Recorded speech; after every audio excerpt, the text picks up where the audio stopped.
Welcome back. ਮੈਂ ਮਨਵੀਰ ਕੌਰ। ਅੱਜ ਦੀ ਮੇਰੀ ਵੀਡੀਓ ਰਿਪੋਰਟ ਆਧਾਰਿਤ ਰਹਿਣ ਵਾਲੀ ਹੈ ਅਨੁਸੂਚਿਤ ਜਾਤੀ ਦੇ ਵਿਦਿਆਰਥੀਆਂ ਨੂੰ ਮਿਲਣ ਵਾਲੇ ਵਜੀਫਿਆਂ ਤੇ ਉਹਨਾਂ ਦੇ ਨਾਲ ਜੁੜੀਆਂ ਸਮੱਸਿਆਵਾਂ ਜੋ ਕਿ ਘਪਲੇਬਾਜ਼ੀਆਂ ਨੇ, ਫਰਾਡੂਲੈਂਟ ਟ੍ਰਾਂਜੈਕਸ਼ਨਸ ਹੈ ਉਹਨਾਂ ਦੇ ਉੱਤੇ। ਇਹਦੇ ਵਿੱਚ ਆਪਾਂ ਬਹੁਪੱਖੀ ਗੱਲਬਾਤ ਕਰਾਂਗੇ। ਕਮਿਸ਼ਨ ਕੀ ਕਹਿੰਦਾ, ਸਟੂਡੈਂਟਸ ਨੂੰ ਕੀ ਨੁਕਸਾਨ, ਕੀ ਪ੍ਰੋਬਲਮਸ, ਕੀ ਫਾਇਦੇ, ਨਾਲ ਜਿਹੜੀਆਂ ਯੂਨੀਵਰਸਿਟੀ ਕਾਲਜਸ ਆ, ਪੰਜਾਬ ਸਰਕਾਰ ਔਰ ਸੈਂਟਰ ਸਰਕਾਰ। ਸਭ ਤੋਂ ਪਹਿਲਾਂ ਮੈਂ ਦੱਸਣਾ ਚਾਹੁੰਦੀ ਹਾਂ ਕਿ national commission for scheduled caste ਉਹਦਾ ਚੇਅਰਪਰਸਨ ਨੇ ਵਿਜੇ ਸਾਂਪਲਾ ਜੀ, ਉਹਨਾਂ ਵੱਲੋਂ ਇੱਕ ਗੱਲ ਦਾਅਵਾ ਕੀਤਾ ਗਿਆ ਕਿ 2 ਲੱਖ ਦੇ ਕਰੀਬ ਬੱਚੇ ਜਿਹੜੇ ਉਹ ਵਾਂਝੇ ਹੋ ਗਏ ਕਿਉਂਕਿ ਇਹ ਜਿਹੜੀ ਸਕਾਲਰਸ਼ਿਪ ਹੈ ਅਨੁਸੂਚਿਤ ਜਾਤੀ ਦੇ ਬੱਚਿਆਂ ਨੂੰ ਪੋਸਟ ਮੈਟ੍ਰਿਕ ਜਿਹੜੀ ਸਕਾਲਰਸ਼ਿਪ ਮਿਲਣੀ ਸੀ ਉਹ ਨਹੀਂ ਮਿਲ ਰਹੀ। ਇਸ ਕਰਕੇ ਉਹਨਾਂ ਨੇ ਸੂਓ ਮੋਟੋ ਨੋਟਿਸ ਲੈ ਕੇ ਪੰਜਾਬ ਸਰਕਾਰ ਤੋਂ ਜਵਾਬ ਵੀ ਮੰਗਿਆ। ਗਵਰਨਰ ਪੰਜਾਬ ਬਨਵਾਰੀ ਲਾਲ ਪੁਰੋਹਿਤ ਨੇ ਵੀ ਇੱਕ ਡਿਟੇਲਡ ਰਿਪੋਰਟ ਜਿਹੜੀ ਆ ਇਸ ਮੁੱਦੇ ਦੇ ਉੱਤੇ ਮੰਗੀ ਆ। ਵੈਸੇ ਤਾਂ ਗਵਰਨਰ ਜਿਹੜੇ ਆ ਉਹ ਇੰਟਰਫੇਰੈਂਸ ਨਹੀਂ ਕਰਦੇ ਪੰਜਾਬ ਸਰਕਾਰ ਦੇ, ਪਰ ਉਹਨਾਂ ਨੇ ਇਹ ਜਿਹੜੇ ਰਿਪੋਰਟ ਮੰਗੀ ਆ ਕਿ ਮੈਨੂੰ ਵਿਸਥਾਰ ਸਹਿਤ ਦੱਸਿਆ ਜਾਵੇ ਇਹਦੇ ਪਿਛਲੇ ਕਾਰਨ ਕੀ ਆ ਔਰ ਇਹ ਪੂਰੀ ਰਿਪੋਰਟ ਜਿਹੜੀ ਉਹਨਾਂ ਨੂੰ ਦਿੱਤੀ ਜਾਵੇ। ਸਭ ਤੋਂ ਪਹਿਲਾਂ ਇਹ ਵੀ ਜਾਣਨਾ ਜ਼ਰੂਰੀ ਹੈ ਕਿ ਪੰਜਾਬ ਦੇ ਵਿੱਚ ਅਨੁਸੂਚਿਤ ਜਾਤੀ ਦੇ ਵਿਦਿਆਰਥੀ ਕਿੰਨੇ ਲਾਭਪਾਤਰੀ ਨੇ ਇਸ ਵਜੀਫੇ ਦੇ। ਸਾਲ 2015-16 ਦੇ ਵਿੱਚ 3,10,000 ਵਿਦਿਆਰਥੀ ਸੀ ਜਿਹੜੇ ਵਜੀਫੇ ਲੈ ਰਹੇ ਸੀ ਪੋਸਟ ਮੈਟ੍ਰਿਕ ਵਾਲੇ, ਔਰ ਸਾਲ 2020 ਦੇ ਵਿੱਚ 1,25,000 ਸਿਰਫ ਉਹਨਾਂ ਦਾ ਨੰਬਰ ਰਹਿ ਗਿਆ, ਜੋ ਕਿ ਕਾਫੀ ਘਟ ਗਿਆ। ਨੈਸ਼ਨਲ ਐਜੂਕੇਸ਼ਨ ਪਾਲਿਸੀ 2020 ਦੇ ਵਿੱਚ ਭਾਰਤ ਸਰਕਾਰ ਜਿਹੜੀ ਉਹ ਆਪਣਾ ਇੱਕ ਟਾਰਗੇਟ ਮਿੱਥਦੀ ਹੈ ਕਿ ਜਿੰਨੇ ਵੀ ਵਿਦਿਆਰਥੀ ਆ ਉਹਨਾਂ ਦੀ ਜਿਹੜੀ ਗ੍ਰੋਸ ਇਨਰੋਲਮੈਂਟ ਰੇਸ਼ੋ ਹੈ, ਜਿਹੜਾ ਉਹਨਾਂ ਦਾ ਅੱਗੇ ਜਾ ਕੇ ਉਚੇਰੀ ਵਿੱਦਿਆ ਪ੍ਰਾਪਤ ਕਰਨ ਦੇ ਵਿੱਚ ਐਡਮਿਸ਼ਨ ਲੈਣ ਦੀ ਰੇਸ਼ੋ ਆ, ਉਹਨੂੰ ਆਪਾਂ 50% ਕਰਨਾ ਆ। ਅਗਰ ਆਪਾਂ ਮੌਜੂਦਾ ਭਾਰਤ ਦੀ ਗੱਲ ਕਰੀਏ ਤਾਂ ਇਹ ਰੇਸ਼ੋ ਜਿਹੜੀ ਹੈ ਸਿਰਫ ਔਰ ਸਿਰਫ 27% ਹੈ। ਔਰ ਅਗਰ ਆਪਾਂ ਸ਼ਡਿਊਲ ਕਾਸਟ ਔਰ ਸ਼ਡਿਊਲ ਟਰਾਈਬ ਦੇ ਬੱਚਿਆਂ ਦੀ ਗੱਲ ਕਰੀਏ ਤਾਂ ਉਹ ਸਿਰਫ 20% ਤੇ 15% ਹੈ, ਜੋ ਕਿ ਨੈਸ਼ਨਲ ਐਵਰੇਜ ਦੇ ਨਾਲੋਂ ਵੀ ਕਿਤੇ ਘੱਟ ਆ। ਸੋ ਇਸ ਕਰਕੇ ਪੋਸਟ ਮੈਟ੍ਰਿਕ ਸਕਾਲਰਸ਼ਿਪ ਸਕੀਮ ਜਿਹੜੀ ਆ ਇਹਨੂੰ ਅੱਗੇ ਵਧਾਇਆ ਗਿਆ ਤਾਂ ਕਿ ਇਹਨਾਂ ਬੱਚਿਆਂ ਨੂੰ ਐਜੂਕੇਸ਼ਨ ਦੇ ਵਿੱਚ ਫਾਇਦਾ ਮਿਲ ਸਕੇ ਔਰ ਉਹਨਾਂ ਦੀ ਐਜੂਕੇਸ਼ਨ ਇਸ ਸਕੀਮ ਦੇ ਤਹਿਤ ਬਿਲਕੁਲ ਮੁਫਤ ਕਰ ਦਿੱਤੀ ਗਈ। ਪਲੱਸ ਉਹਨਾਂ ਨੂੰ ਹੋਰ ਵੀ ਨਾਲ 500 ਰੁਪਏ ਜਾਂ 1200 ਰੁਪਏ ਮਹੀਨਾ ਇੱਦਾਂ ਦੇ ਕਈ ਬੈਨੀਫਿਟ ਮਿਲਾ ਕੇ ਜਿਹੜੇ ਉਹ ਦਿੱਤੇ ਜਾਣ ਲੱਗ ਗਏ ਸੀ। ਸੋ ਹੁਣ ਗੱਲ ਆਉਂਦੀ ਆ ਪੋਸਟ ਮੈਟ੍ਰਿਕ ਸਕਾਲਰਸ਼ਿਪ ਸਕੀਮ, ਜਿਹੜੀ ਕਿ ਪੰਜਾਬ ਦੇ ਵਿੱਚ ਸਭ ਤੋਂ ਵੱਧ ਇਹਦੇ ਵਿੱਚ ਬਾਰ-ਬਾਰ ਮੰਗ ਉੱਠਦੀ ਰਹੀ ਹੈ ਕਿ ਇਹਦੇ ਵਿੱਚ ਬਹੁਤ ਘਪਲੇ ਹੋਏ ਨੇ। ਪਰ ਇੱਥੇ ਆਪਾਂ ਨੂੰ ਸਭ ਤੋਂ ਪਹਿਲਾਂ ਇਹ ਸਮਝਣਾ ਪਏਗਾ ਕਿ ਇਹ post matric scheduled caste scholarship scheme ਹੈ ਕੀ ਸੀ।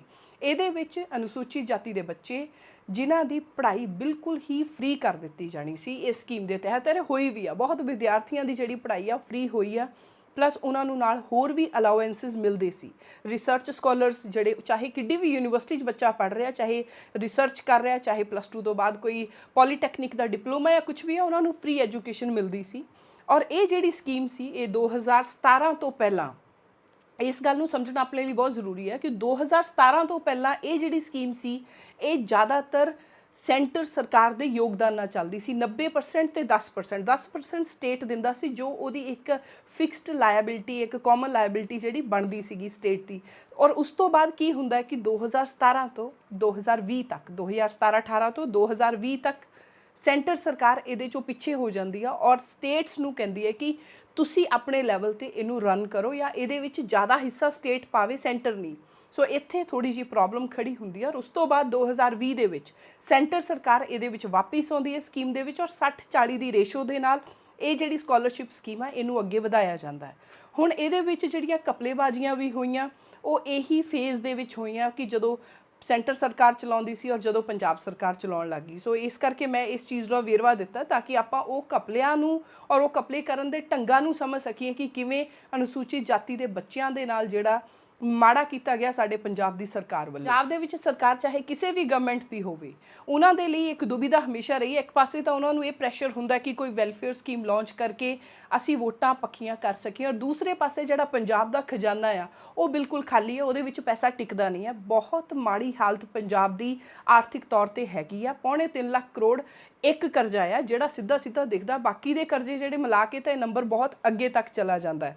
ਸੋ ਇੱਥੇ ਪ੍ਰੋਬਲਮ ਅਰਾਈਜ਼ ਹੁੰਦੀ ਹੈ ਜਦੋਂ ਕੈਪਟਨ ਅਮਰਿੰਦਰ ਸਿੰਘ ਦੀ ਸਰਕਾਰ ਸੀ, ਉਹਨਾਂ ਨੇ ਜਦੋਂ ਸੈਂਟਰ ਦੀ ਸਰਕਾਰ ਬੈਕਆਊਟ ਕਰ ਲੈਂਦੀ ਹੈ ਇਹਦੇ ਵਿੱਚੋਂ ਫੰਡ ਦੇਣਾ, ਉਹ ਕਹਿੰਦੇ ਆ ਵੀ ਸਟੇਟਸ ਆਪਣੇ ਲੈਵਲ 'ਤੇ ਚਲਾਉਣ 2017-18 ਤੋਂ ਬਾਅਦ, ਤਾਂ ਉਸ ਸਮੇਂ captain Amarinder Singh corona virus ਦਾ ਬਾਅਦ ਵਿੱਚ ਜਦੋਂ ਦੌਰ ਆਉਂਦਾ ਆ ਉਸ ਤੋਂ ਬਾਅਦ ਉਹ ਇੱਕ ਵਰਚੁਅਲੀ ਵੀ ਕਈ ਚੀਜ਼ਾਂ ਨੂੰ ਮਾਸਕ ਲਗਾ ਕੇ, ਮੈਨੂੰ ਯਾਦ ਆ ਉਹਨਾਂ ਦੀ ਤਸਵੀਰ, ਉਹਨਾਂ ਨੇ ਇੱਕ ਵਾਲਮੀਕ ਭਵਨ ਜਾਂ ਕੋਈ ਇੱਦਾਂ ਦਾ ਤੀਰਥ ਸਥਾਨ ਕੁਛ ਇੱਦਾਂ ਦਾ ਕਹਿ ਕੇ ਕਿਸੇ ਚੀਜ਼ ਦਾ ਨੀਂਹ ਪੱਥਰ ਟਾਈਪ ਰੱਖਿਆ ਸੀ ਔਰ ਨਾਲ ਉਹਨਾਂ ਨੇ ਕਿਹਾ ਸੀ ਕਿ ਅਸੀਂ ਦਲਿਤ ਵਿਦਿਆਰਥੀਆਂ ਲਈ ਇੱਕ ਸਕਿੱਲ ਟ੍ਰੇਨਿੰਗ ਸੈਂਟਰ ਖੋਲ੍ਹ ਰਹੇ ਹਾਂ ਤਾਂ ਕਿ ਅਨੁਸੂਚਿਤ ਜਾਤੀ ਦੇ ਬੱਚਿਆਂ ਨੂੰ ਇਹ ਜਿਹੜਾ ਆ ਪ੍ਰੋਪਰ ਜਿਹੜੀ ਸਕਿੱਲ ਆ ਉਹਨਾਂ ਦੇ ਵਿੱਚ ਆ ਸਕੇ। ਔਰ ਨਾਲ ਹੀ ਉਹਨਾਂ ਨੇ ਕਿਹਾ ਸੀ ਕਿ ਡਾਕਟਰ BR ਅੰਬੇਦਕਰ ਦੇ ਨਾਮ ਤੇ पोस्ट मैट्रिक स्कॉलरशिप स्कीम असी खोल रहे हैं। मतलब कि अगर सेंटर सरकार सानू पैसा नहीं देगी तो असी जिहड़ी नवीं स्कीम खोलांगे उहदा क्रेडिट सानू मिलना चाहिए, चाहे उहदा जिहड़ा बकाया सी वो कैप्टन अमरिंदर सिंह सरकार नहीं दे पाई।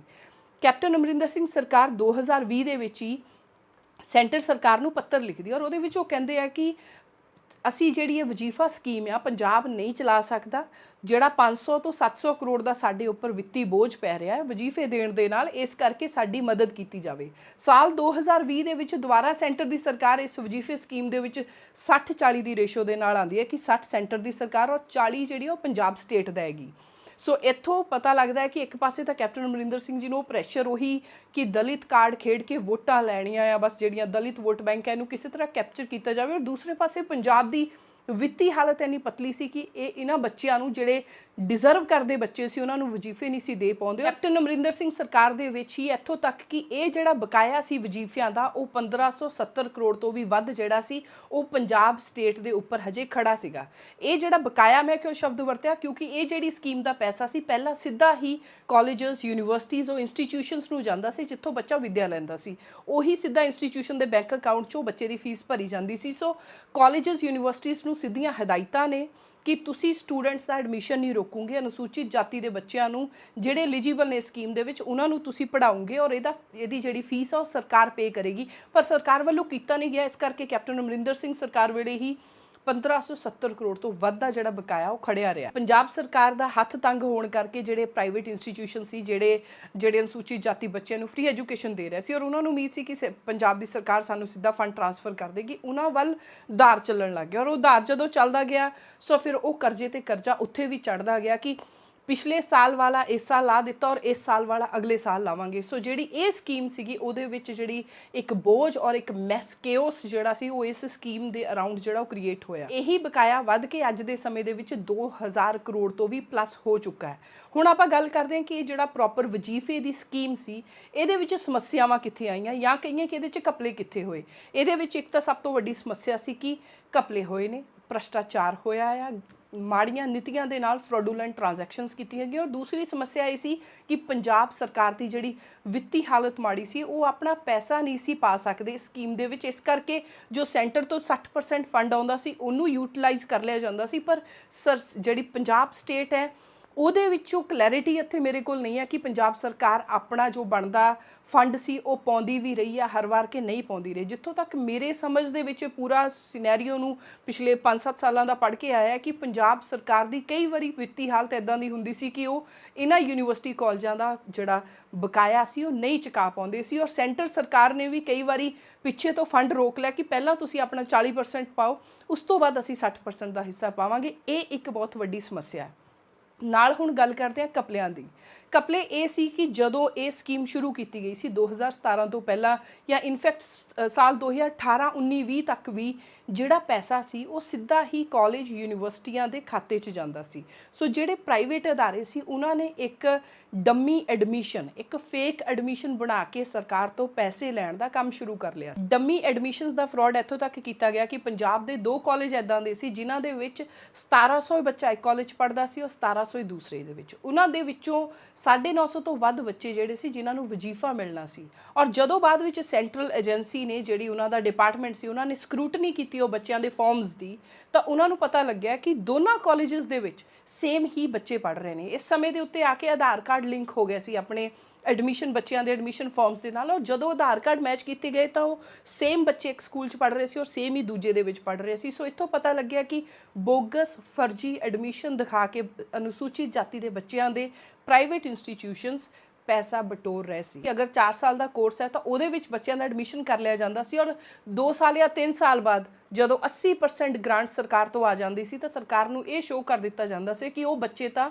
ਪੜ੍ਹਾਈ ਛੱਡ ਕੇ ਚਲੇ ਗਏ, ਡ੍ਰੌਪ ਆਊਟ ਕਰ ਗਏ ਕਾਲਜਸ ਨੂੰ। ਸੋ ਇਹ ਫਰਾਡ ਜਿਹੜਾ ਸੀ ਕਿੱਦਾਂ ਦਾ ਫਰਾਡ ਸੀ ਜਿਹਦੇ ਤੋਂ ਬਾਅਦ ਸੈਂਟਰ ਸਰਕਾਰ ਨੇ ਸਿੱਧਾ ਹੀ ਫੰਡ ਜਿਹੜਾ ਪੰਜਾਬ ਸਰਕਾਰ ਦੀ ਹੈਲਪ ਦੇ ਨਾਲ ਸਰਟਨਲੀ ਜਿਹੜਾ ਫੰਡ ਸਿੱਧਾ ਕਾਲਜਸ ਜਾਂ ਯੂਨੀਵਰਸਿਟੀਆਂ ਦੇ ਖਾਤਿਆਂ 'ਚ ਜਾਂਦਾ ਸੀ ਉਹਨੂੰ ਸਿੱਧਾ ਹੀ ਬੱਚਿਆਂ ਦੇ ਅਕਾਊਂਟਾਂ ਦੇ ਵਿੱਚ ਭੇਜਣਾ ਸ਼ੁਰੂ ਕਰ ਦਿੱਤਾ, ਜੋ ਇੱਕ ਬਹੁਤ ਵਧੀਆ ਸਟੈਪ ਸੀ। ਉਸ ਤੋਂ ਬਾਅਦ ਵੀ ਇੱਕ ਸਮੱਸਿਆ ਆ ਕੇ ਖੜੀ ਹੁੰਦੀ ਹੈ, ਜਿਹੜੀ ਅਗਰ ਆਪਾਂ 2021 ਸਾਲ ਦੇ ਵਿੱਚ ਅਗਰ ਆਪਾਂ ਦੇਖੀਏ ਕਿ ਅਨੁਸੂਚਿਤ ਜਾਤੀ ਵਜ਼ੀਫੇ ਲੈਣ ਦੇ ਲਈ ਕਿੰਨੇ ਬੱਚਿਆਂ ਦੀ ਇਨਰੋਲਮੈਂਟ ਹੋਈ ਤਾਂ ਉਹ ਨੰਬਰ 2.5 ਲੱਖ ਦੇ ਕਰੀਬ ਹੈ। ਸੋ ਹੁਣ ਇੱਥੇ ਸਵਾਲ ਪੈਦਾ ਹੁੰਦਾ ਕਿ ਇਹ ਇੰਨਾ ਨੰਬਰ ਕਿਵੇਂ ਵੱਧ ਗਿਆ, ਜਿਹੜਾ 2020 ਦੇ ਵਿੱਚ 1.25 ਲੱਖ ਸੀਗਾ, ਹੁਣ ਇਸ ਸਾਲ ਉਹ 2.44 ਲੱਖ ਕਿਵੇਂ ਵੱਧ ਗਿਆ। ਸੋ ਇੱਥੇ ਸਵਾਲ ਅਰਾਈਜ਼ ਹੁੰਦੇ ਕਿ ਕੀ ਇਹ ਸਟੂਡੈਂਟ ਜੈਨੂਇਨ ਅਨੁਸੂਚਿਤ ਜਾਤੀਆਂ ਦੇ ਬੱਚੇ ਆ। ਇੱਥੇ ਇੱਕ ਸ਼ਰਤ ਇਹ ਹੈ ਕਿ ਜਿਹੜੇ ਅਨੁਸੂਚਿਤ ਜਾਤੀ ਦੇ ਪਰਿਵਾਰ ਵੀ ਉਹ ਹੋਣੇ ਚਾਹੀਦੇ ਆ ਜਿਹੜੇ ਇਨਕਮ ਟੈਕਸ ਨਹੀਂ ਭਰਦੇ, ਜਿਨ੍ਹਾਂ ਦੀ ਇਨਕਮ ਜਿਹੜੀ ਆ 2-2.5 ਲੱਖ ਤੋਂ ਘੱਟ ਆ। ਸੋ ਇੱਥੇ ਫਿਰ ਇੱਕ ਸਵਾਲ ਆ, ਇੱਕ ਲਾਲਚ ਜਿਹੜਾ ਉਹ ਪੈਦਾ ਹੋ ਗਿਆ ਕਿ ਸਿੱਧੇ ਖਾਤੇ 'ਚ ਪੈਸੇ ਆਉਣੇ ਆ, ਸੋ ਵਰਤ ਲਵਾਂਗੇ। ਸੋ ਇਸ ਦੇ ਵਿੱਚ ਵੀ ਫਰਦਰ ਜਿਹੜੀ ਸੀਗੀ ਇਹਦੇ ਵਿੱਚ ਵੀ ਇੱਕ ਬਹੁਤ ਵੱਡੀ ਸਮੱਸਿਆ ਹੈ। ਉਸ ਤੋਂ ਬਾਅਦ ਹੁਣ ਇੱਥੇ ਸਾਧੂ ਸਿੰਘ ਧਰਮਸੋਤ ਹੋਣਾ ਦਾ ਨਾਮ ਨਾ ਲਿਆ ਜਾਵੇ ਤਾਂ ਫਿਰ ਇਹ ਜਿਹੜੀ ਪੋਸਟ ਮੈਟ੍ਰਿਕ ਸਕਾਲਰਸ਼ਿਪ ਸਕੀਮ ਆ ਉਹ ਪੂਰੀ ਨਹੀਂ ਹੋਣੀ। ਸਾਧੂ ਸਿੰਘ ਧਰਮਸੋਤ ਇਸ ਟਾਈਮ ਤਾਂ ਜੇਲ੍ਹ ਦੇ ਵਿੱਚ ਆ। ਉਹ ਕਿਉਂ ਜੇਲ੍ਹ ਦੇ ਵਿੱਚ ਆ ਉਹਦੀ ਇੱਕ ਵੀਡੀਓ ਮੈਂ ਡਿਸਕ੍ਰਿਪਸ਼ਨ 'ਚ ਵੀ ਪਾ ਦਾਂਗੀ ਔਰ ਆਈ ਕਾਰਡ 'ਚ ਵੀ ਪਾ ਦਾਂਗੀ, ਤੁਸੀਂ ਦੇਖ ਸਕਦੇ ਹੋ। ਪਰ ਸਾਧੂ ਸਿੰਘ ਧਰਮਸੋਤ ਜੀ ਦੇ ਉਹ ਜਿਹੜੇ ਉਹਨਾਂ ਤੇ ਇਲਜ਼ਾਮ ਹੀ ਆਪਾਂ ਕਹਿ ਸਕਦੇ ਹੋ, ਜਿੰਨੀ ਦੇਰ ਤੱਕ ਕਾਰਵਾਈ ਹੋ ਕੇ ਕਲੀਅਰ ਨਹੀਂ ਹੁੰਦਾ ਸਭ ਕੁਝ, ਉਹ ਇਲਜ਼ਾਮ ਜਿਹੜੇ ਉਹਨਾਂ ਤੇ ਆਉਂਦੇ ਆ ਘਪਲੇ ਦੇ। ਉਸ ਤੋਂ ਪਹਿਲਾਂ ਮੈਂ ਇੱਕ ਪੋਜ਼ਿਟਿਵ ਪੁਆਇੰਟ ਵੀ ਉਹਨਾਂ ਦਾ ਦੱਸ ਦਿੰਦੀ ਹਾਂ, ਜਿਹੜਾ ਇਹ ਹੈ ਕਿ ਸਾਧੂ ਸਿੰਘ ਧਰਮਸੋਤ ਜਦੋਂ 2017 ਦੇ ਵਿੱਚ ਮਿਨਿਸਟਰ ਸੀ ਸੋਸ਼ਲ ਜਸਟਿਸ, ਤਾਂ ਹੀ ਨਿਊ ਕਿ ਇੱਦਾਂ ਦੀ ਘਪਲੇਬਾਜ਼ੀ ਜਿਹੜੀ ਚੱਲ ਰਹੀ ਹੈ। ਔਰ ਉਸ ਟਾਈਮ ਵੀ ਕੈਪਟਨ ਅਮਰਿੰਦਰ ਸਿੰਘ ਜੋ ਚੀਫ ਮਿਨਿਸਟਰ ਸੀ ਉਹਨਾਂ ਦੇ ਕਹਿਣ ਤੇ ਇੱਕ ਆਡਿਟ ਕਰਵਾਇਆ ਗਿਆ ਸੀ। ਉਸ ਆਡਿਟ ਦੇ ਵਿੱਚ ਸਾਧੂ ਸਿੰਘ ਧਰਮਸੋਤ ਹੋਣਾ ਵੱਲੋਂ 2 ਕਾਲਜ ਦੀ ਮੈਂ ਐਗਜ਼ਾਮਪਲ ਦੇਵਾਂਗੀ, ਇੱਦਾਂ ਦੇ ਸ਼ਾਰਟਲਿਸਟ ਕੀਤੇ ਗਏ ਸੀ ਜਿਨ੍ਹਾਂ ਦੇ ਵਿੱਚ ਘਪਲੇਬਾਜ਼ੀ ਵਜ਼ੀਫੇ 'ਚ ਹੋਈ ਸੀ। ਇੱਕ ਕਾਲਜ ਸੀ ਡੇਰਾਬੱਸੀ ਦਾ, ਦੂਸਰਾ ਸੀ ਫਿਰੋਜ਼ਪੁਰ ਦਾ। ਡੇਰਾਬੱਸੀ ਦੇ ਕਾਲਜ ਨੇ ਤਾਂ ਆਈ ਨੋ ਕਿ 1.88 ਕਰੋੜ ਜਿਹੜਾ ਪੈਸਾ ਸੀਗਾ ਜਿਹੜਾ ਉਹਨਾਂ ਨੇ ਨਾਜਾਇਜ਼ ਤੌਰ ਤੇ ਵਜ਼ੀਫੇ ਦਾ ਲਿਆ ਸੀ, ਉਹਨੂੰ ਵਾਪਿਸ ਵੀ ਕੀਤਾ ਸੀ ਸਰਕਾਰ ਨੂੰ। ਇਸੇ ਤਰ੍ਹਾਂ ਫਿਰੋਜ਼ਪੁਰ ਦਾ ਕਾਲਜ ਸੀ। ਪਰ ਸਾਧੂ ਸਿੰਘ ਧਰਮਸੋਤ ਜੀ ਦਾ ਨਾਮ ਆਉਂਦਾ 2019 ਦੇ ਵਿੱਚ, ਜਦੋਂ ਉਸੇ ਹੀ ਡਿਪਾਰਟਮੈਂਟ ਦੇ ਐਡੀਸ਼ਨਲ ਚੀਫ ਸੈਕਟਰੀ ਕਿਰਪਾ ਸ਼ੰਕਰ ਸਰੋਜ ਉਹਨਾਂ ਦਾ ਨਾਮ ਸੀ, ਉਹ ਇੱਕ ਵਿਸਲ ਬਲੋਅਰ ਬਣਦੇ ਆ ਔਰ ਇੱਕ ਰਿਪੋਰਟ ਸਬਮਿਟ ਕਰਦੇ ਆ। ਵਿਨੀ ਮਹਾਜਨ ਜਿਹੜੇ ਉਸ ਸਮੇਂ ਦੇ ਚੀਫ ਸੈਕਟਰੀ ਸੀ, ਉਹਨਾਂ ਨੂੰ ਉਹਦੇ 'ਚ ਕਹਿੰਦੇ ਆ ਕਿ ਇੱਥੇ 55 ਕਰੋੜ ਦਾ ਘਪਲਾ ਹੋਇਆ ਪੋਸਟ ਮੈਟ੍ਰਿਕ ਸਕਾਲਰਸ਼ਿਪ ਦੇ ਵਿੱਚ, ਜਿਹੜੀ ਅਨੁਸੂਚਿਤ ਜਾਤੀਆਂ ਵਾਲੇ ਬੱਚਿਆਂ ਨੂੰ ਜਾਣੀ ਸੀ, ਉਹਦੇ 'ਚ 55 ਕਰੋੜ ਦਾ ਘਪਲਾ ਹੋਇਆ। ਔਰ ਇਨਡਾਇਰੈਕਟਲੀ ਉਹਦੇ ਵਿੱਚ ਨਾਮ ਨਹੀਂ ਆਉਂਦਾ ਸਾਧੂ ਸਿੰਘ ਧਰਮਸੋਤ ਉਹਨਾਂ ਦਾ, ਲੇਕਿਨ ਇਨਡਾਇਰੈਕਟਲੀ ਉਹ ਪੁਆਇੰਟ ਆਊਟ ਕਰਦੇ ਆ ਕਿ ਮਿਨਿਸਟਰ ਦੀ ਰਹਿਨੁਮਾਈ ਦੇ ਹੇਠ ਹੀ ਇਹ ਜਿਹੜਾ ਘਪਲਾ ਕੀਤਾ ਗਿਆ। 303 ਕਰੋੜ ਆਉਂਦਾ ਹੈ ਸੈਂਟਰ ਸਰਕਾਰ ਵੱਲੋਂ। ਉਸ ਤੋਂ ਬਾਅਦ ਉਹਦੇ ਵਿੱਚੋਂ 248 ਕਰੋੜ ਉਹ ਵਾਪਿਸ ਸੈਂਟਰ ਸਰਕਾਰ ਆਪਣਾ ਖਿੱਚ ਲੈਂਦੀ ਆ ਪੈਸਾ, ਔਰ ਪਿੱਛੇ ਜਿਹੜਾ ਬਚਦਾ 55 ਕਰੋੜ ਸੀ ਬੈਲੈਂਸ ਸੀਗਾ, ਉਹ ਗਾਇਬ ਹੋ ਜਾਂਦਾ। ਉਹਦਾ ਕੁਝ ਨਹੀਂ ਪਤਾ ਲੱਗਦਾ ਕਿ ਉਹ ਪੈਸਾ ਕਿੱਥੇ ਗਿਆ, ਉਹ ਕਿਸੇ ਆਡਿਟ ਦੇ ਵਿੱਚ ਕਿਸੇ ਖਾਤੇ ਦੇ ਵਿੱਚ ਨਹੀਂ ਹੁੰਦਾ। ਸੋ ਇੱਥੇ ਸਵਾਲ ਚੱਕੇ ਜਾਂਦੇ ਨੇ ਕਿ ਉਸ ਪੈਸੇ ਨੂੰ ਅਗਰ ਲੱਭਿਆ ਜਾਵੇ ਤਾਂ ਕਿੱਥੇ ਗਿਆ। ਤਾਂ 39 ਕਰੋੜ ਰੁਪੀਸ ਇੱਦਾਂ ਦੇ ਸੀ ਜਿਨ੍ਹਾਂ ਨੂੰ ਮਿਸਿੰਗ ਕੀਤਾ ਗਿਆ ਕਿ ਇਹ ਗਾਇਬ ਹੋ ਗਏ। ਉਹ ਗਾਇਬ ਕਿੱਥੇ ਹੋਏ ਕਿ ਗੋਸਟ ਇੰਸਟੀਟਿਊਸ਼ਨਸ ਮਤਲਬ ਜਿਹੜੇ ਕਿਤੇ ਐਗਜ਼ਿਸਟ ਨਹੀਂ ਕਰਦੇ, ਉਸ ਕਾਗਜ਼ਾਂ ਦੇ ਵਿੱਚ ਆ, ਉਹਨਾਂ ਦੇ ਪ੍ਰਾਈਵੇਟ ਇੰਸਟੀਟਿਊਸ਼ਨਸ ਦੇ ਵਿੱਚ ਪਾ ਦਿੱਤਾ ਗਿਆ। ਹੁਣ ਉਹ ਜਿਹੜੇ ਪ੍ਰਾਈਵੇਟ ਇੰਸਟੀਟਿਊਸ਼ਨਸ ਆ ਉਹ ਕਿਹਨਾਂ ਦੇ ਸੀ, ਉਹ ਕਿਹਦੀ ਰਹਿਨੁਮਾਈ ਦੇ ਹੇਠ ਉਹਨਾਂ ਨੂੰ ਫੰਡ ਟ੍ਰਾਂਸਫਰ 39 ਕਰੋੜ ਕੀਤਾ ਗਿਆ, ਉਹ ਤਾਂ ਹੁਣ ਜਿਹੜੀ ਵਿਜੀਲੈਂਸ ਜਾਂਚ ਆ ਉਹੀ ਦੱਸੇਗੀ। ਪਰ ਪੰਜਾਬ ਦੇ ਵਿੱਚ ਕਾਂਗਰਸ ਐਂਡ ਅਕਾਲੀ ਦਲ ਸਰਕਾਰ ਦੇ ਵੇਲੇ ਬਹੁਤ ਇੱਦਾਂ ਦੇ ਮਿਨਿਸਟਰ ਸੀ। ਮੈਂ ਖੁਦ ਮੈਡੀਕਲ ਬੈਕਗਰਾਊਂਡ ਨਾਲ ਜੁੜੀ ਹੋਈ ਹਾਂ, ਮੈਂ ਇੱਦਾਂ ਦੇ ਕਈ ਕਾਲਜਸ ਨੂੰ ਜਾਣਦੀ ਹਾਂ ਜਿੱਥੇ ਡੰਮੀ ਬੋਗਸ ਐਡਮਿਸ਼ਨ ਹੁੰਦੇ ਹੋਏ ਅਸੀਂ ਦੇਖੇ ਨੇ। ਇਸ ਤੋਂ ਇਲਾਵਾ ਬਹੁਤ ਪੋਲੀਟੀਕਲ ਲੋਕ ਇੱਦਾਂ ਦੇ ਸੀ ਜਿਨ੍ਹਾਂ ਦੇ ਆਪਣੇ ਕਾਲਜਸ ਸੀ, ਜਿਨ੍ਹਾਂ ਦੇ ਆਪਣੇ ਵਿਦਿਅਕ ਅਦਾਰੇ ਸੀ, ਜਿਨ੍ਹਾਂ ਦੇ ਜਾਂ ਤਾਂ ਹਿੱਸੇ ਸੀ ਉਹ ਪਿੱਛੇ ਰਹਿ ਕੇ ਹਿੱਸਾ ਪਾ ਕੇ ਆਪਣਾ ਕਾਲਜ ਚਲਾਉਂਦੇ ਸੀ, ਜਾਂ ਐਟ ਦਾ ਸਟ੍ਰੇਟ ਫਰੰਟ ਜਾਂ ਫਰੰਟ ਡੈਸਕ ਦੇ ਉੱਤੇ ਬਹਿ ਕੇ ਹੀ ਉਹ ਆਪਣਾ ਇੰਸਟੀਟਿਊਸ਼ਨ ਚਲਾਉਂਦੇ ਸੀ। ਸੋ ਇੱਥੇ ਸ਼ੰਕਾ ਇਹ ਦੱਸਿਆ ਜਾਂਦਾ ਕਿ ਫੇਕ ਜਿਹੜੇ ਇੰਸਟੀਟਿਊਸ਼ਨਸ ਦੇ ਫੇਕ ਕੰਪਨੀਆਂ, ਫੇਕ ਝੂਠੇ ਅਦਾਰੇ ਬਣਾ ਕੇ ਇਹ ਜਿਹੜਾ ਫੰਡ ਸੀਗਾ 39 ਕਰੋੜ ਤਾਂ ਸਿੱਧਾ ਹੀ ਉਹ ਖਾ ਗਿਆ ਮਿਨਿਸਟਰ ਦੀ ਰਹਿਨੁਮਾਈ ਦੇ ਹੇਠ। ਸੋ ਇਹ ਅੱਗੇ ਜਾਂਚ ਪੜਤਾਲ ਦਾ ਵਿਸ਼ਾ ਹੈ, ਉਹਦੇ ਵਿੱਚੋਂ ਨਿਕਲ ਕੇ ਸਾਹਮਣੇ ਆਊਗਾ। ਬਾਕੀ ਬਚਿਆ 55 ਕਰੋੜ ਤੋਂ 16.9 ਕਰੋੜ ਜਿਹੜਾ ਫੰਡ ਸੀਗਾ ਉਹ ਪ੍ਰਾਈਵੇਟ ਇੰਸਟੀਟਿਊਸ਼ਨਸ ਜਿਹੜੇ ਵਿਦਿਅਕ ਅਦਾਰੇ ਸੀ ਉਹਨਾਂ ਨੂੰ ਟ੍ਰਾਂਸਫਰ ਕਰ ਦਿੱਤਾ ਗਿਆ। ਉਹ ਵਿਦਿਅਕ ਅਦਾਰੇ ਜਿਨ੍ਹਾਂ ਦੇ ਵਿੱਚ ਇਹ ਫੰਡ ਜਾਣਾ ਬਣਦਾ ਨਹੀਂ ਸੀ, ਉਹ ਸ਼ਾਇਦ ਇੰਨਾ ਅਨੁਸੂਚਿਤ ਜਾਤੀ ਦੇ ਬੱਚਿਆਂ ਦਾ ਵਜ਼ੀਫਾ ਨਹੀਂ ਸੀ ਬਣਦਾ, ਤਾਂ ਵੀ ਉਹਨਾਂ ਨੂੰ ਫਰਾਡੂਲੈਂਟ ਟ੍ਰਾਂਜੈਕਸ਼ਨ ਦੀ ਟਰਮ ਦੇ ਕੇ ਉਹਨਾਂ ਨੇ ਡਿਸਕ੍ਰਾਈਬ ਕੀਤਾ ਕਿ ਇਹ ਜਿਹੜਾ ਫੰਡ ਹੈ ਇਹਨੂੰ ਗਬਨ ਕੀਤਾ ਗਿਆ। ਉਸ ਸਮੇਂ ਇੱਕ ਆਡਿਟ ਹੋਇਆ ਸੀ, ਉਸ ਆਡਿਟ ਦੇ ਵਿੱਚ ਇਹ ਸਾਰੀ ਜਿਹੜੀ ਚੀਜ਼ ਸੀ ਇਹ ਨਿਕਲ ਕੇ ਸਾਹਮਣੇ ਆਈ ਸੀ। ਔਰ ਹੁਣ ਅੱਗੇ ਭਗਵੰਤ ਮਾਨ ਸਰਕਾਰ ਨੇ ਹੁਣੇ ਪਿਛਲੇ ਕੁਝ ਦਿਨ ਪਹਿਲਾਂ ਐਲਾਨ ਕੀਤਾ ਕਿ ਇਹਦੇ ਤੇ ਪ੍ਰੋਪਰ ਵਿਜੀਲੈਂਸ ਕਾਰਵਾਈ ਕਰੇਗਾ, ਕਿਉਂਕਿ ਵਿਜੀਲੈਂਸ ਦੀ ਮਹਿਮਾਨ ਨਵਾਜ਼ੀ ਦੇ ਵਿੱਚ ਆਲਰੇਡੀ ਸਾਧੂ ਸਿੰਘ ਧਰਮਸੋਤ ਹੈਗੇ ਆ। ਹੁਣ ਅਗਰ ਆਪਾਂ ਅੱਜ ਦੇ ਟਾਈਮ 'ਚ ਗੱਲ ਕਰੀਏ ਤਾਂ ਪੋਸਟ ਮੈਟ੍ਰਿਕ ਜਿਹੜੀ scholarship scheme for scheduled caste ਹੈ, ਉਹਦਾ ਕੀ ਸਟੇਟਸ ਹੈ? ਤਾਂ ਉਹਦਾ ਸਟੇਟਸ ਇਹ ਹੈ ਕਿ ਪਹਿਲੀ ਗੱਲ ਤਾਂ ਸੈਂਟਰ ਦੀ ਸਰਕਾਰ ਦੀ ਅੜੀ ਹੈ ਇੱਥੇ। ਉਹ ਕਹਿੰਦੇ ਕਿ ਅਸੀਂ 60% ਹਿੱਸਾ ਤਾਂ ਪਾਵਾਂਗੇ ਜੇ ਤੁਸੀਂ ਆਪਣਾ 40% ਹਿੱਸਾ ਦਓਗੇ। ਹੁਣ 40% ਹਿੱਸਾ ਪੰਜਾਬ ਸਰਕਾਰ ਦਾ ਇੱਥੇ 150 ਕਰੋੜ ਦੇ ਕਰੀਬ ਬਣਦਾ ਹੈ, ਔਰ ਸੈਂਟਰ ਦੀ ਸਰਕਾਰ ਦਾ ਇੱਥੇ 60% ਹਿੱਸਾ ਜਿਹੜਾ ਆ ਉਹ 250 ਦੇ ਕਰੀਬ ਜਾਂ 250 ਤੋਂ ਕਿਤੇ ਥੋੜਾ ਜ਼ਿਆਦਾ ਬਣਦਾ ਹੈ। ਸੋ ਸੈਂਟਰ ਸਰਕਾਰ ਆਪਣਾ ਹਿੱਸਾ ਨਹੀਂ ਪਾ ਰਹੀ। ਉਹ ਕਹਿ ਰਹੇ ਕਿ ਸਟੇਟ ਸਰਕਾਰ ਪਹਿਲਾਂ ਆਪਣੀ ਬਣਦੀ ਜ਼ਿੰਮੇਵਾਰੀ ਆ ਉਹ ਪੂਰੀ ਕਰੇ। ਹੁਣ ਜਿਹੜੀ ਨਵੀਂ ਸਰਕਾਰ ਦੇ ਮਿਨਿਸਟਰ ਆ ਬੀਬੀ ਬਲਜੀਤ ਕੌਰ, ਉਹਨਾਂ ਵੱਲੋਂ ਇਹ ਜਿਹੜਾ ਇਹ ਫੰਡ ਆ 179 ਕਰੋੜ ਜਿਹੜਾ ਉਹ ਬੱਚਿਆਂ ਦੇ ਖਾਤੇ ਦੇ ਵਿੱਚ ਪਾਇਆ ਗਿਆ ਸੀ, ਔਰ ਉਹਨਾਂ ਨੇ ਟਵੀਟ ਕਰਕੇ ਇਨਫੋਰਮੇਸ਼ਨ ਦਿੱਤੀ ਸੀ। ਬਟ ਇਹ 179 ਕਰੋੜ ਪਾ ਕੇ ਵੀ ਇਟਸ ਨਾਟ ਸਫੀਸ਼ੀਐਂਟ, ਕਿਉਂਕਿ 2000 ਕਰੋੜ ਤੋਂ ਵੱਧ ਦਾ ਜਿਹੜਾ ਬਕਾਇਆ ਆ ਉਹ ਖੜਾ ਆ।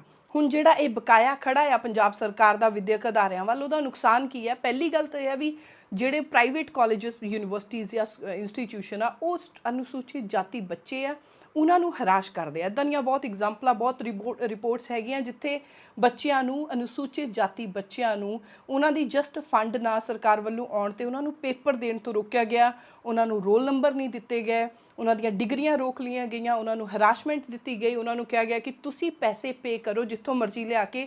ਇਹਦੇ ਵਿੱਚ ਆਪਾਂ ਪ੍ਰਾਈਵੇਟ ਅਦਾਰਿਆਂ ਨੂੰ ਵੀ ਨਹੀਂ ਕਹਿ ਸਕਦੇ ਕਿ ਉਹ ਗਲਤ ਸੀਗੇ, ਕਿਉਂਕਿ ਉਹਨਾਂ ਦਾ ਇੰਸਟੀਟਿਊਸ਼ਨ ਵੀ ਚਲਾਉਣਾ ਔਰ ਉਸ ਇੰਸਟੀਟਿਊਸ਼ਨ ਨੂੰ ਚਲਾਉਣ ਨੂੰ ਉਹਨਾਂ ਨੂੰ ਵੀ ਸਰਟਨਲੀ ਫੰਡ ਦੀ ਜ਼ਰੂਰਤ ਹੈਗੀ ਆ।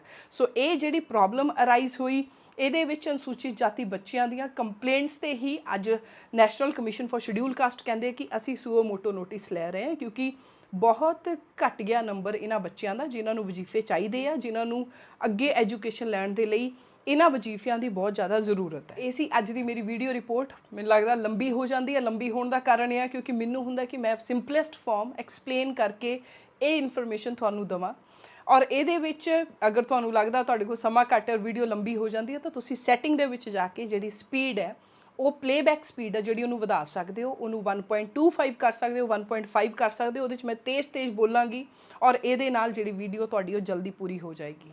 ਮੈਂ ਅੱਜ ਇਸ ਵੀਡੀਓ ਦੇ ਵਿੱਚ ਇਹੀ ਗੱਲ ਨੂੰ ਕਨਵੇ ਕਰਨਾ ਚਾਹੁੰਦੀ ਸੀ ਕਿ ਪੰਜਾਬ ਸਰਕਾਰ ਦੀ ਵਿੱਤੀ ਹਾਲਤ ਠੀਕ ਨਾ ਹੋਣ ਕਰਕੇ ਜਿਹੜੇ ਸਭ ਤੋਂ ਪਹਿਲਾਂ ਨੁਕਸਾਨ ਜਿਨ੍ਹਾਂ ਨੂੰ ਸਹਿਣਾ ਪੈ ਰਿਹਾ ਉਹ ਹੈ ਅਨੁਸੂਚਿਤ ਜਾਤੀ ਦੇ ਬੱਚੇ, ਕਿਉਂਕਿ ਉਹਨਾਂ ਦੇ ਜਿਹੜੇ ਵਜ਼ੀਫੇ ਆ ਉਹ ਹਜੇ ਤੱਕ ਲਟਕ ਰਹੇ ਆ, ਜਿਹੜੇ ਵਜ਼ੀਫਿਆਂ ਦੀ ਉਹਨਾਂ ਨੂੰ ਬੇਹੱਦ ਜ਼ਰੂਰਤ ਹੈਗੀ ਆ।